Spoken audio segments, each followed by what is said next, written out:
Hello. जी संजय गुजर साहब। जी जी जी, आदाब आदाब। आदाब। मैं इस्माइल बाटली वाला मुंबई से बोल रहा हूँ हजरत। जी जी जी, मैंने स्वागत फोन है आपका। इसलिए किया है कि थोड़ा आपका बयान चाहिए, मैं सोशल मीडिया पे अपने डालना चाहता हूँ। बिल्कुल और बिल्कुल मेरा आप। सवाल यह है कि अभी हाल में जो है राजेश टिकैत के साथ क्या हुआ है, वो हम्म। जरा आप बताने के संक्षेप में कोशिश करें। दरअसल राकेश टिकैत ने एक बयान दिया था पाकिस्तान के किसानों के पानी के संबंध में। ये जो पानी बंद हुआ था सिंधु नदी का, जी उसके संबंध में समर्थन में इन्होंने एक बयान दिया था, जिसको लेके बहुत सारे लोगों में, खासकर हिंदूवादी संगठनों में इनके प्रति आक्रोश था।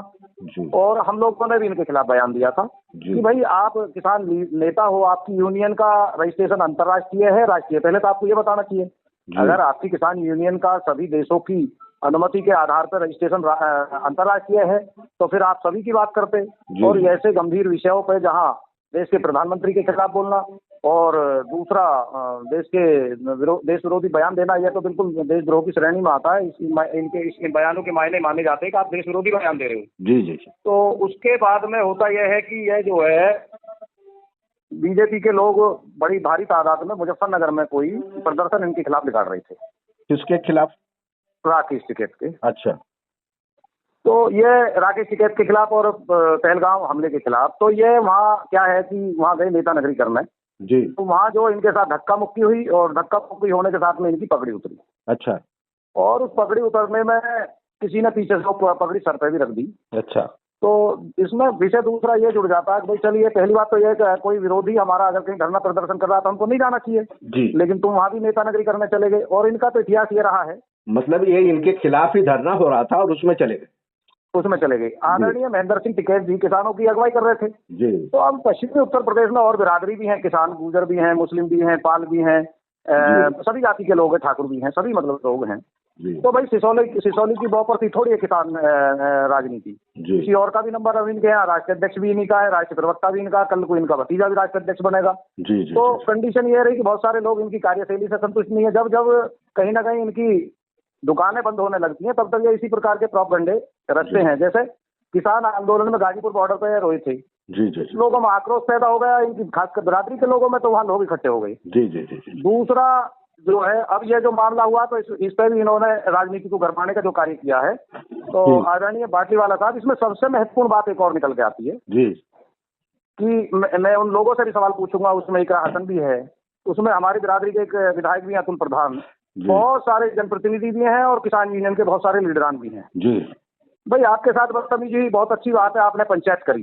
जी विषय क्या था? देश विरोधी बयान आपने दिया, इस विषय पर आपके साथ घटना हुई। लेकिन उस पंचायत में जो इन्होंने मुजफ्फरनगर में पंचायत की थी जी तो उस जी जी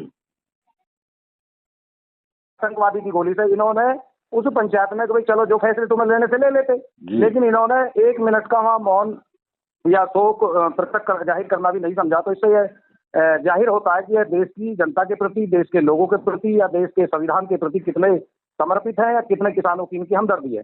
इससे और क्लियर यह हो जाता है कि आप कम से कम जितने भी वहाँ लोग थे, तो कम से कम 1 मिनट के लिए आप वहाँ शोक सभा का प्रोग्राम कर सकते थे, श्रद्धा सुमन अर्पित कर सकते थे उन 28 लोगों के लिए जिन्होंने आतंकवादियों ने जिनको मार दिया। जी जी जी तो ये घटनाक्रम हुआ है। जी। अच्छा अच्छा, एक सवाल और है संजय गुजर साहब जी कि अभी जो इस मोड़ पर मुस्लिम क़यादत को यानी मुस्लिम की पॉलिटिकल क़यादत और मुस्लिम की मजहबी क़यादत और मुस्लिम की सामाजिक क़यादत को आप कहाँ देख रहे हैं, कैसे देख रहे हैं? देखिए, मुस्लिम की जो क़यादत, मुस्लिम पार्टियों की, पहला तो नाम ही खराब हो गया है। अच्छा। भारत के लोगों की भारत की पार्टी। जी। नहीं, हम लोग अगर क़यादत जोड़ देते हैं तो उसमें यह हो जाता है कि हमारी निजी कोई मामला हो गया। जी। भारतीय जनता पार्टी देश में तुष्टीकरण की राजनीति कर रही है, हिंदू मुस्लिम की राजनीति कर रही है, देश के लोगों की बर्बादी की राजनीति कर रही है बेशक, लेकिन उसका नाम भारत की जनता की पार्टी है, यानी भारत की जनता की पार्टी, भारतीय जनता पार्टी। जी। अब हमारे यहाँ जो है पार्टी जो मुस्लिम क़यादत की है, जी।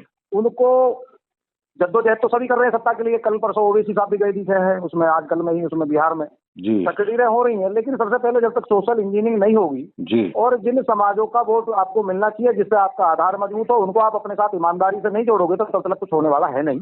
जी। और उसके लिए सार्थक कदम और बड़ी सोच के साथ में काम करने की आवश्यकता है मुस्लिम क़यादत की पार्टी। जी जी जी जी। और ये अवकाफ को लेकर के जो धरना मोर्चा आंदोलन हुआ, उसके ऊपर क्या कहना चाहेंगे आप?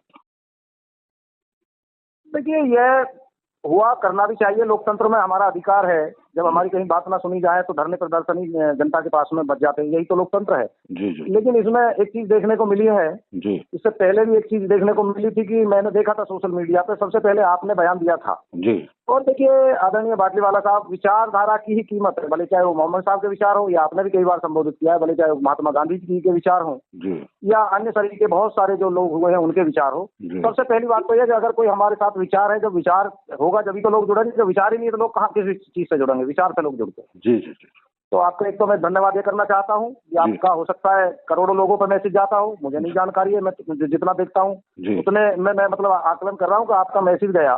जी और वो मैसेज गया ये कि आपने ये कहा था कि इसका वक्फ बिल का जो विरोध है वो चंद्रबाबू नायडू, पासवान, जयंत चौधरी जी। और नायडू। चिराग पासवान को करना चाहिए। और नायडू और नायडू जी। ने जोड़ दिया है। जी तो इन 4 लोगों को इसका विरोध करना चाहिए था, और ये लोग जो है ये समझे जाएंगे कि भाई अगर आप इसका विरोध नहीं करते तो इसका मतलब आप मुस्लिम वोटों को प्राप्त करने का या उनका हक जताने का या सेकुलरिज्म की राजनीति करने का जी कोई मतलब भी नहीं है। तो उसके 4 या 5 दिन बाद में वही लाइन ओवैसी साहब पकड़ गए। जी तो कम से कम आपका विचार गया, इसके लिए आपको धन्यवाद। जी जी जी शुक्रिया। दूसरा, आपने घोषणा कर रखी है आर्टिकल 341 पे, जी तो वो डेट जरा मुझे आप बता दीजिए कौन सी है जिसमें करनी है वो? 10 अगस्त। हाँ, मैं थोड़ा सा कंफ्यूजन में था तो इसलिए कंफर्म कर रहा था। जी 10 अगस्त को ये आपने एक सेकंड गुजर साहब, ये पिछले दिसंबर से ही ये मुहिम हम चला रहे हैं कि 10 अगस्त को रात के 8 बजे से 9 बजे तक लाइट बंद करके, बिना हाँ। खर्चे के, बिना बैनर के, बिना झिंगा मस्ती के, कुछ किए बगैर, उल्टा अगर संजय गुजर लाइट बंद करते हैं तो 1 घंटे में 1 रुपया बच ही जाएगा, 2 रुपया हाँ, खर्चा, 2 रुपया होने वाला नहीं है। सारा हाँ। कुछ ध्यान दे करके हमने आंदोलन का एक नया तरीका देश को दिया है कि भैया ऐसे भी आंदोलन कर सकते हैं जिसमें खर्चा करने की जरूरत नहीं, समय बर्बाद करने की जरूरत नहीं है। जी हाँ, बोलिए। हाँ हाँ जी तो ये आपने आर्टिकल 341 पे दिया है, जो अभी आगामी समय में जब टाइम आएगा तो वो आप कराओगे, और उसका निरंतर आप मैसेज भी लोगों को दे रहे हो। जी। लेकिन सबसे बढ़िया बात ये रही कि कम से कम हम लोगों से लोग सीख तो रहे हैं। जी हाँ जी हाँ हम लोगों को भी खुशी होती है। बहुत सारे लोग हमारे बयान की कॉपी कर लेते हैं, तो हमें अच्छा लगता है कि यार चलो कम से कम हमसे तो कुछ सीख रहे हैं, जी या हम इस लायक है जो हमारी कॉपी कर रहे हैं लोग आज।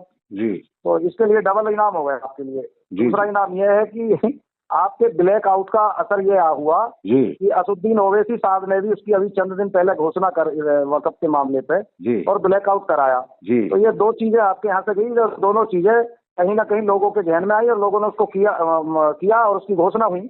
जी और पूरे देश में लोगों ने देखा भी, सोशल मीडिया भी चला, टीवी चैनलों पे भी चला, बहुत सारी मस्जिदों में या मदरसों में भी तकरीर हुई। जी तो इसको लेकर लगभग वो कामयाब कितना हुआ वो अलग चीज है। जी लेकिन आपके द्वारा जो चीज चली, एक विचार जो चला, वो विचार जो है पहुंचते पहुंचते बड़ा हो गया। जी अब मैं समझता हूँ इसको आप जब आप कर लोगे या हम लोग भी आपका सहयोग करेंगे जी। तो हो सकता है कि देश में ये भी एक चल जाए। जी हाँ जी जी जी ये भी चल जाए। हर व्यक्ति अगर महीने में 4 बार ब्लैकआउट कराता तो कम से कम 50 करोड़ जी या 75 करोड़ लोग इसे फॉलो करते हैं किसी भी मुद्दे पे। जी ये 50 करोड़ ही करते, चलिए हम तो आधी बीजेपी के साथ मान रहे हैं जनता को। जी तो इसमें से 70 करोड़ भी अगर करते हैं तो 70 करोड़ का मतलब ये होगा 2 रुपए भी बचे तो 140 करोड़ तो वही बच गए। हाँ बिल्कुल। हमारा आंदोलन आपका पैसा, देश का पैसा, लोगों का पैसा बचाने की तरफ है। हाँ, लोगों का तो आंदोलन लोगों का पैसा खर्च करने की तरफ है। जी हाँ। और अगर आगे चल के आपकी इस विचारधारा से लोग जो प्रभावित हो रहे हैं, जी तो आगे ऐसी चलता रहे तो पता लगे महीने में, आज कल समाजवादी पार्टी, आज एमआईएम ने उससे सीख ली है, कल जो समाजवादी पार्टी लेगी, परसों वो लेगी। हम लोग तो ऑलरेडी समझ रहे हैं, हम लोग तो उस मुहिम में आपके साथ हैं ही। जी जी। लेकिन ये लोगों जब अब 4 ब्लैकआउट अगर महीने में हो गए तो पता लगी 500 करोड़ तो सतह ही बच गए जनता के। जी हाँ जी। तो ये बहुत अच्छा मामला है आपका, इसके लिए भी मैं आपको हार्दिक बधाई, जी, वंदन, नंदन, अभिनंदन और खैर मकदम करता हूँ। जी शुक्रिया, धन्यवाद। बहुत बहुत शुक्रिया, धन्यवाद, आदाब, आदाब। नमस्कार।